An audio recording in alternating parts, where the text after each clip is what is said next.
Hi hello வணக்கம். நான் பன்னிக்கறி video போட்டாலே பகுத்தறிவு இல்லாத பரதேசி பயவுள்ளையில நிறைய கமெண்ட் பண்ணேன். ஓகேவா? அப்படிப்பட்ட ஒரு பரதேசி தான் யார் அப்படின்னு பார்த்தீங்கன்னா நம்மளோட டிக்டாக் கோபி. என்ன சொல்லியிருக்காருன்னு பார்க்கலாமா? சைஸ் அனியன் எவ்வளோ பெரிய பண்ணி நிறைய பீத்துன்னும் போல, அதான் அவ்வளோ பெருசாக இருக்குது அப்படின்னு சொல்லியிருக்காரு. நான் என்ன சொல்கிறேன் அப்படின்னு பார்த்தீங்கன்னா, பன்னி நம்மள மாதிரி ஒரு சாதாரண ஒரு உயிரினம் தான். ஓகேவா?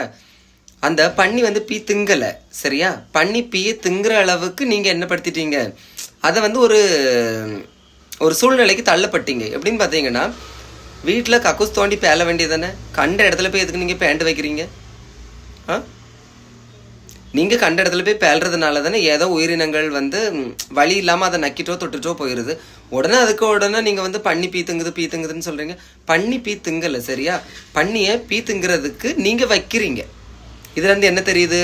நல்லபடியாக வீட்டில் ஒரு கக்கூஸ் தோண்டி அதில் தான் பேலணும். கண்ட இடத்துல போய் பேண்ட்டுக்கிட்டு கண்ட மிருகத்துக்கு மேலே பழிய போடக்கூடாது. பிடிச்சிருந்தா லைக் பண்ணுங்க.